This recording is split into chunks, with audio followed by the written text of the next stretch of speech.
Hello everyone, बहुत बहुत स्वागत है आप सभी का रेवन इंस्टीट्यूट में। और ये जो क्लास है जिसमें मैंने the word is too much with us poem को डिस्कस किया था कल, और उसी का आज मैं एमसीक्यूज इस सेशन में सॉल्व कराने वाला हूँ। वो एक टेस्ट सीरीज का पार्ट है, मतलब आपके एमसीक्यूज जो हैं वो टेस्ट सीरीज हैं वर्ग एक प्री के लिए। ठीक है, तो स्टार्ट करते हैं सेशन को without waste of any time. Dear students, आप भी अगर वर्ग एक की तैयारी कर रहे हैं इंग्लिश से, या फिर आप वर्ग एक की टेस्ट सीरीज चाहते हैं, तो वो आप रेवन इंस्टीट्यूट से जुड़कर प्राप्त कर सकते हैं। उसके लिए आपको रेवन इंस्टीट्यूट का ऐप डाउनलोड करना है गूगल प्ले स्टोर से या इसी वीडियो के लिंक से। ठीक है, तो चलिए स्टार्ट करते हैं सेशन को without waste of any time. Dear students, तो आप लोग को मैं बता दूं कि ये पीडीएफ है जहां से मैंने कल आपको the word is too much with us के बारे में पूरी पोएम को डिस्कस किया था। देन उसकी मैंने आपको समरी समझाई थी। समरी समझाने के बाद फिर मैंने आपको उसके कुछ इंपॉर्टेंट पार्ट्स बताए थे, कुछ इंपॉर्टेंट वर्ड्स बताए थे। फिर देन मैंने आपको इंपॉर्टेंट वर्ड मीनिंग्स बताई थी जिससे क्वेश्चन आपके एग्जाम में पूछा जाता है। देन उसके बाद मैंने आपको आज बोला था कि मैं आपको एमसीक्यूज सॉल्व कराऊंगा। ठीक है, तो डियर स्टूडेंट्स, आज जो बारी है वो एमसीक्यूज की बारी है, मतलब ऑब्जेक्टिव टाइप क्वेश्चन जो आपके एग्जाम में पूछे जाते हैं उसकी बारी है। तो चलिए स्टार्ट करते हैं सेशन को without waste of any time. तो डियर स्टूडेंट्स, फर्स्ट क्वेश्चन आप लोग के लिए है, why does the poet feel that the world has overwhelmed us the material progress. ठीक है, पोएट को ऐसा क्यों लगता है कि जो वर्ड है ना, ये हमारे लिए क्या हो चुका है, ओवर हो चुका है, मतलब हम इससे क्या हो चुके हैं, ऊब चुके हैं। तो इसके लिए आंसर क्या होगा यहाँ पे, we are always busy earning and spending, क्योंकि हम लोग हमेशा कमाने और उड़ाने में व्यस्त रहते हैं। We take so many leaves, कि हम बहुत सारी छुट्टियां लेते हैं। We have no time for beauty of nature, कि हमारे पास कोई भी समय ब्यूटी ऑफ नेचर के लिए नहीं है। बिल्कुल यस, यहाँ पे जो आंसर होना चाहिए वो हमारा होना चाहिए बोथ 1 और 3। ठीक है, आप लोग भी आंसर कमेंट बॉक्स पे दे सकते हैं। ठीक है, लेकिन अगर मैं आपके आंसर का वेट करूंगा तो मुझे थोड़ा टाइम ज्यादा लगेगा, इसलिए मैं क्या करूंगा, अपना आंसर बताते चलूंगा, आप लोग अपने आंसर लगाते चलेंगे। ठीक है, जो पोएम मैंने आपको कल समझाई थी उसमें मैंने आपको बताया था कि पोएट कहते हैं कि भैया आप लोग जो है अर्निंग करने में, स्पेंडिंग करने में बहुत बिजी रहते हैं, और आप लोग जो है नेचर की तरफ बिल्कुल भी समय नहीं देते, कि एक पेड़ पौधा लगाइए, कि आप उसकी साफ सफाई कीजिए, कि पानी डालिए, ये सब काम आप नहीं करते, नेचर की तरफ बिल्कुल भी अट्रैक्टिव आप नहीं है। तो यही है, आप नेचर से ऊब चुके हैं। इसका आंसर नंबर जो होगा वो होगा 4, मतलब 1 ऑप्शन एंड 3 ऑप्शन बोथ। ठीक है, चलिए नेक्स्ट क्वेश्चन जो है 2 number, what is the problem of the materialistic world according to the poem. ठीक है, मतलब जो भौतिकवादी जो लोग हैं, वो जो भौतिकवादी वर्ड हो चुका है, संसार हो चुका है, वो प्रॉब्लम क्या है। ठीक है, उसके अकॉर्डिंग इसका क्या आंसर होगा, तो it is disconnected from the nature and humanity. जो लोग हैं भौतिकवादी वो ह्यूमैनिटी और नेचर से दूर जा चुके हैं, डिस्कनेक्ट हो चुके हैं।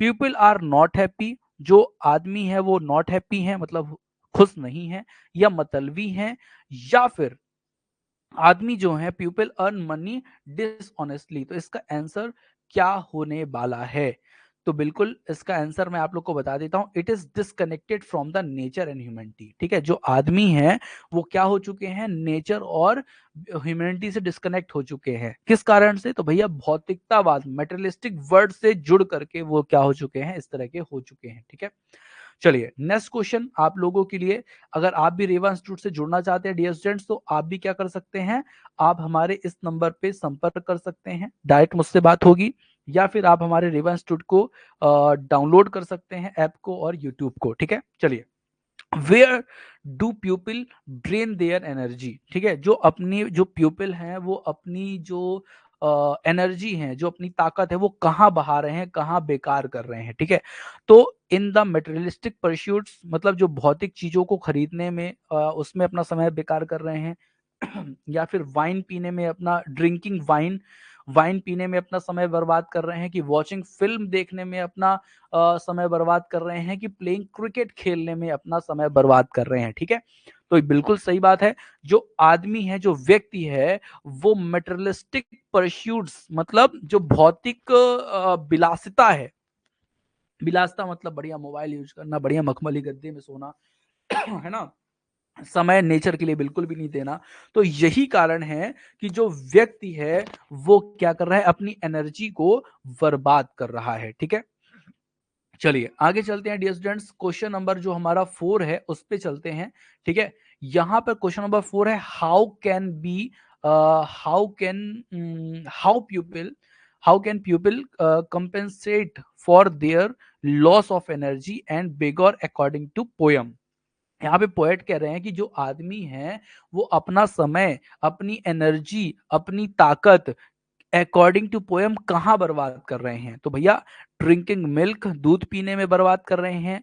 टेकिंग विटामिन मतलब विटामिन लेने में कर रहे हैं, या connecting them self with nature and enjoy it, या टेकिंग रेस्ट। तो बिल्कुल सही है, जो उन्होंने अपनी एनर्जी को लॉस किया है वो कनेक्टिंग मतलब उनको, मतलब जो नेचर, जो उन्होंने अपना समय बर्बाद किया है उसको कहाँ लगाना चाहिए था उनको, तो उनको नेचर को और नेचर के साथ मिलकर के एंजॉय करने में अपना समय लगाना चाहिए था। और लोग क्या है, वो भौतिकतावाद मतलब मेटेरियलिस्टिक परस्यूट में अपना जो है समय गवा रहे हैं। मतलब फोर्थ का ऑप्शन क्या होगा answer, connecting themselves with nature and enjoying it. ऐसा पोएट कहते हैं कि ऐसा करना चाहिए था, कर हम दूसरी चीज दिए, है ना। चलिए नेक्स्ट क्वेश्चन है, to whom have people given their heart. जो प्यूपिल है, जो जनता है, उसने अपना हार्ट किसको दे दिया है। ठीक है, तो उसने अपना हार्ट किसको दिया है, वॉचिंग मूवी को दिया है, प्लेइंग क्रिकेट को दिया है, हीरोइंस को दिया है, या मेटेरियलिस्टिक परस्यूट्स को दिया है। तो बिल्कुल सही है, जो हमने अपना जो हार्ट है, जो अपना दिल है, वो किसको दे के रखा है, तो वो हमने दे के रखा है डियर स्टूडेंट्स, भौतिकवादी विलासिता को। ठीक है, उसको अपना हमने समय दे के रखा है, और यही इसका क्या होगा, आंसर होगा। ठीक है, नेक्स्ट क्वेश्चन है आपका, आपके लिए, व्हाई इज मटेरियल परस्यूट अ सॉर्बिड बून। ठीक है, व्हाई इज मटेरियल्स परस्यूट अ सॉर्बिड बून। ठीक है, समझिएगा। तो यहाँ पर जो मटेरियल परस्यूट है वो हमारे लिए सॉर्बिड बोन मतलब एक अभिशाप की तरह क्यों है, तो भैया इसलिए है, इट मेक्स पीपल करप्ट। इससे पीपल क्या हो जाते हैं भैया, करप्ट हो जाते हैं। करप्ट मतलब बिजी हो जाते हैं किसी काम में, और फिर वो नेचर की तरफ ध्यान नहीं दे पाते, या फिर इससे पीपल अनहैप्पी होते हैं। ठीक है, या फिर it give us progress but it is corrupt and abnormal, और it make people very busy. तो यहाँ पर आंसर जो होगा वो बिल्कुल जो करप्ट है, ये भी आंसर सही है, लेकिन ये पूरा आंसर नहीं है। पूरा आंसर क्या है, इट गिव अस प्रोग्रेस। वो प्रोग्रेस तो करते हैं, लेकिन कैसे जाते हैं, करप्ट और इमोरल, मतलब उनमें नैतिकता नहीं रह जाती, और वो कैसे हो जाते हैं, वो हो जाते हैं आपके करप्ट, मतलब बिजी टाइप के। ठीक है, ऐसा जो है वो हमारे बोलते हैं कौन, पोएट बोलते हैं। ठीक है, चलिए, तो चीजें आपको समझ में आ रही होंगी, ऐसी मैं उम्मीद करके चल रहा हूं। जो चीजें मैं आपको समझा रहा हूं, और बिल्कुल आंसर करेक्ट है। संदीप जी आंसर दे रहे हैं, करेक्ट, बहुत सही, वेरी गुड संदीप जी। ठीक है, ऐसे ही क्या होता है कि जैसे मैं क्वेश्चन बोल रहा हूँ आप आंसर करते चलो ना, तो इससे क्या होता है, कनेक्टिविटी बहुत अच्छी होती है, कि मुझे लग रहा है कि जो मैं आपको पढ़ा रहा हूँ वो आपके समझ में आ रहा है। ठीक है, चलिए आगे क्वेश्चन में चलते हैं, चीजों को और समझते हैं। जो मैं आपको पढ़ा रहा हूँ ये इंग्लिश वर्ग 1 की टेस्ट सीरीज का एक पार्ट है, जो आपके क्वेश्चन इसी से एग्जाम में भी आपको देखने को मिलेंगे, क्योंकि जो मैं टेस्ट सीरीज बनाता हूँ वो जितनी भी बुक हैं जो इंग्लिश वर्ग 1 की आती हैं, मैं सबको कनेक्ट करके, सबका सहारा लेकर के फिर ये मैं आपके क्वेश्चंस बनाता हूँ, और फिर क्वेश्चंस को आपके टेस्ट सीरीज में शामिल करता हूँ, जिससे आपको चीजें समझ में आए। ठीक है, अब एक चीज मैं बताता हूँ, लास्ट में बताऊंगा, वो अभी नहीं बताऊंगा। What does poet mean by अब गैदर्ड स्लीपिंग फ्लावर।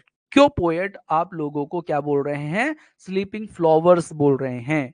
तो भैया, पीपल स्लीप टू मच, क्योंकि आदमी बहुत ज्यादा सोते हैं इसलिए बोल रहे हैं। Unhappy people have formed a crowd, जो क्राउड में अनहैप्पी पीपल बहुत सारे हैं इसलिए। या people can be seen in crowd but without happiness and vigour, कि पीपल जो हैं वो दिखते तो हैं भीड़ में बहुत सारे, लेकिन वो हैप्पीनेस उनमें जो है नहीं है, और जो बिगरनेस है, जो पवित्रता है, जो अच्छाई है, वो चीज भी नहीं है। ऐसा है क्या, या people are sleepy and tired.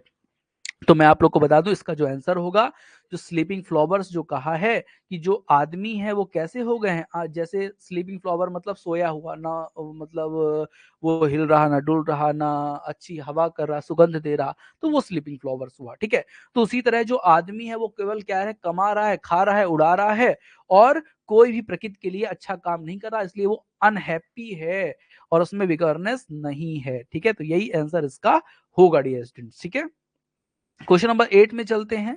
8 में क्वेश्चन है आपका, why does the poet want to be a pagan? क्यों पोएट बोलते हैं कि इससे अच्छा तो मैं क्या हो जाता, पैगन हो जाता, मतलब विदाउट रिलीजन हो जाता। तो इसलिए बोल रहे हैं, a pagan lives in the lap of nature, कि वो नेचर के साथ लिपटा होता है। Pagan life is better than the materialistic life of cities. ठीक है, जो पैगन होते हैं, जो साधु संत होते हैं, जो मतलब नेचर से, जो मतलब धर्म से रिलेटेड नहीं होते, वो ज्यादा मटेरियलिस्टिक चीज के तरफ नहीं झुकते। या a pagan worships God of nature, जो पैगन होता है वो नेचर की पूजा करता है, मतलब प्रकृति का पूजक होता है। ठीक है, तो यह दो या तीन दोनों। ठीक है, तो मैं आप लोग को बता दूं इसका आंसर मेरे हिसाब से तो यही होना चाहिए, बोथ 2 और 3। क्योंकि देखिए, नेचर में लिपटा तो नहीं होता पैगन, ऐसा तो नहीं है, ये नेचर के साथ ही लिपटा हुआ है। लेकिन हाँ, पैगन जो होता है उसकी जो लाइफ होती है वो मटेरियलिस्टिक चीज से क्या होती है, दूर होती है, सिटीज से दूर होती है। तो वो कहाँ रहता है भैया, जंगल में, पहाड़ में, नदियों में रहता है, नदियों के पास रहता है। तो कहीं ना कहीं वो लाइफ नेचर से अटैच रहता है, और साथ में वो भगवान की पूजा की करने के बजाय किसकी पूजा करता है, नेचर की, प्रकृति की, पर्वत की, नदियों की, हवा की, ठीक है, वायु की, अग्नि की, इसकी वो पूजा करता है। तो इसलिए पैगन बनने के लिए पोएट ने कहा है, और आंसर हमारा यही होगा 2 और 3 ऑप्शन, मतलब 3 भी सही है और 2 भी सही है। ठीक है, नेक्स्ट क्वेश्चन है, हु इज प्रोटियस? प्रोटियस कौन है? पोयम में आपको बताया गया है कि प्रोटियस कौन है। ठीक है, तो प्रोटियस कौन है भैया? तो अ सी गॉड है, an old man of the sea है, मरमैन है, a sea god known as old man of this sea है। तो भैया है कौन? तो मैं आपको बता दूं, जो प्रोटियस है वो कौन है, वो एक सी गॉड है। ठीक है, ठीक है, वो एक क्या है, सी गॉड है, और an old man of the sea मतलब समुद्र का बहुत ही पुराना, बहुत ही बूढ़ा आदमी है।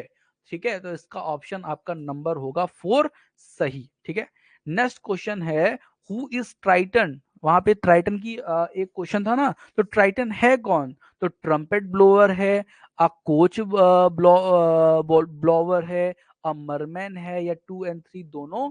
तो मैं आपको इसको बता दूं, इसका आंसर जो होगा वो 2 और 3 बोथ होगा। ठीक है, मतलब वो ट्रम्पेट ब्लोवर नहीं है, वो क्रॉन्च ब्लोवर है, और क्या है, अमरमैन। या फिर मैं आपको सिंपल से बता दूं, जो ट्राइटन है वो मैसेंजर है प्रोटियस का, मतलब ये जो प्रोटियस है ना, इसका क्या है, मैसेंजर है ट्राइटन। ठीक है, तो इस सेशन में हम लोग 10 क्वेश्चन ही कर रहे हैं क्योंकि बहुत ज्यादा समय लग रहा है।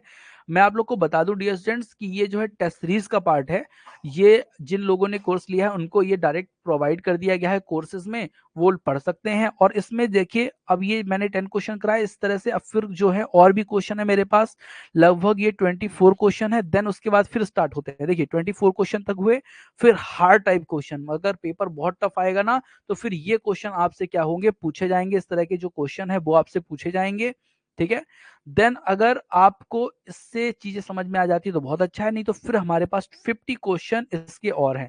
मतलब एक टॉपिक से आपके पास लगभग 50 to 70 100 क्वेश्चन तक आपके पास एक टॉपिक से होंगे, जो आपको आपकी परीक्षा क्वालिफाई कराने के लिए बहुत ही क्या होंगे, हेल्पिंग होंगे। ठीक है, तो डियर स्टूडेंट्स, आप भी अगर रेवा इंस्टीट्यूट से जुड़कर टेस्ट सीरीज लेना चाहते हैं तो ले सकते हैं। आपको उसके लिए करना क्या है, तो रेवा इंस्टीट्यूट का ऐप डाउनलोड करना है, और वहां पे इंग्लिश पीजीटी का कोर्स लेना है तो वो ले सकते हैं, और इंग्लिश पीजीटी की टेस्ट सीरीज लेनी है तो वो भी ले सकते हैं, वो भी आपको मिलेगी। और इन सब की वैलिडिटी पूरी 1.5 साल है, मतलब आपका एग्जाम जब तक हो ना जाए तब तक आपकी इसकी वैलिडिटी रहेगी। ठीक है, तो भैया आज के सेशन में इतना ही, मिलते हैं नेक्स्ट सेशन में। जब तक के लिए जय जय सीताराम, जय हिंद,